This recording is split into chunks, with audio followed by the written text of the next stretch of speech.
ମମତା ବାନାର୍ଜୀଙ୍କ ମୁଣ୍ଡକୁ ପାଗଳାମି ଯୋଉଥିଲା ଗଲା ନଷ୍ଟଭ୍ରଷ୍ଟ ସବୁ ହେଇଗଲା, ନିଜେ ବି ନଷ୍ଟଭ୍ରଷ୍ଟ ହେଇଗଲେ। ଆମକୁ ଦୁଃଖ ବି ଲାଗୁଛି ଯେ ମମତା ବାନାର୍ଜୀ ଯୋଉ ତଳୁ ପଳେଇ ଆସିଲେ, ବହୁତ ଦୁଃଖ ଲାଗୁଛି। ସତ କଥା କହୁଛୁ, ସ୍ୱାଗତ ଯୋଗ୍ୟ। ଆମେ ବି ନୁହେଁ ଆଜ୍ଞା, ସମସ୍ତେ ଚାହୁଥିଲେ, ସାରା ବଙ୍ଗଳା ଲୋକ ଚାହୁଥିଲେ, ସାରା ଓଡ଼ିଶା ଲୋକ ଚାହୁଥିଲେ, ସାରା ଦୁନିଆ ଲୋକ ଚାହୁଥିଲେ, ସମସ୍ତେ କ୍ରିଟିସାଇଜ କରୁଥିଲେ ଯେ ଧାମ ଦେଖିକିରି ଏଇଟା ମମତା ବହୁତ ଭୁଲ କାମ କଲେ। କାହିଁକି ଅହଙ୍କାର ଏଇଟା ପ୍ରତିଫଳ ହେଲା ଯେ ସବୁ ଜିନିଷ ଜଗନ୍ନାଥ ଦେଖେଇ ଦେଲେ।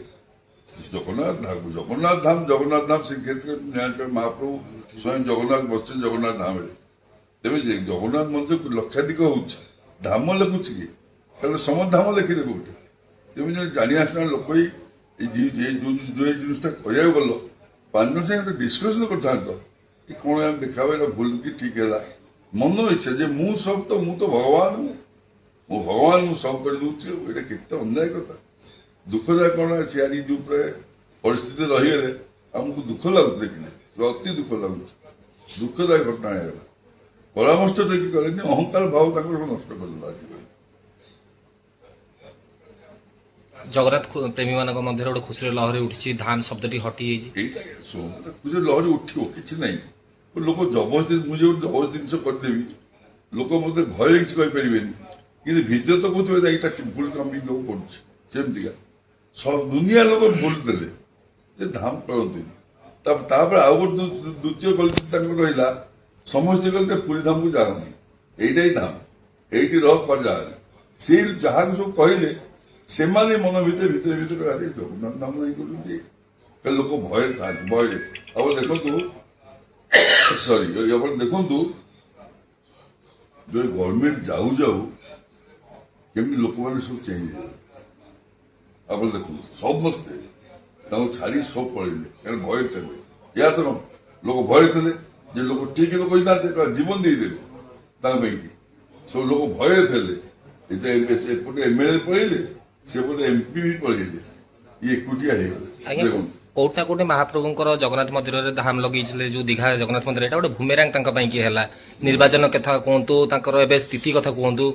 ନିଶ୍ଚିତ ଜଗନ୍ନାଥ ସାଙ୍ଗେ ଶୁଣାଜି ଆପଣ ସବୁବେଳେ କହିବେ ଟିଭିରେ, ଜଗନ୍ନାଥ ସାଙ୍ଗେ ଖେଳିଲେ ଏଇ ଜିନିଷ ହୁଏ। ମୁଁ କାହିଁ ଗଲିନି ଆପଣ ଭାବୁନାହାନ୍ତି, ତାଙ୍କ ସାଙ୍ଗେ ମୋର ବ୍ୟକ୍ତିଗତ ସବୁ ଥିଲା, ମୁଁ କାହିଁ ଗଲିନି? ଅହଙ୍କାର ପ୍ରତି ମୁଁ ଯାଇଥିଲେ ପବ୍ଲିକ ଜୋତାରେ ମାରିଥାନ୍ତି। ଆଜି କହିଲି ମୁଁ ନାହିଁ କରିଛି, ଧାମ ଲେଖୁ ନାହିଁ, ଭଲ ଉଚିତ ନୁହଁ। ଜଗନ୍ନାଥ ପ୍ରସାଦ ମହାପ୍ରସାଦ ନୁହଁ, ଏତେ ସବୁ ଜିନିଷ ସବୁ କହିଥିଲି, ଯାଇନଥିଲି। ଶୁଭେନ୍ଦୁ ଅଧିକାରୀ ଆପଣଙ୍କ ସହିତ ଆଲୋଚନା କଲେ ଧାମକୁ ନେଇକି ଆଲୋଚନା? ନିଶ୍ଚିତ ଶୁଭେନ୍ଦୁ ଅଧିକାରୀ ଧାମ ଦେଖୁଛନ୍ତି କାର୍ଯ୍ୟରେ ଶୁଭେନ୍ଦୁ ଅଧିକାରୀ ଜ୍ଞାନୀ ଲୋକ, ମାନି ଲୋକ। ସେ ଲୋକ ସାଙ୍ଗେ ପରାମର୍ଶ କଲେ, ଲୋକ ଦେଖିଲେ 100ରୁ 100 ଲୋକ ସେ ଜିନିଷ କିଏ ପସନ୍ଦ କରୁନଥିଲେ ଯେ ଧାମ ଦେଖ ବୋଲିକା। ତାପରେ ଏ ଲୋକଙ୍କୁ ବୋଧେ ପୁରୀ ଯିବୁ ନା, ପୁରୀ କଣ ଯିବନି?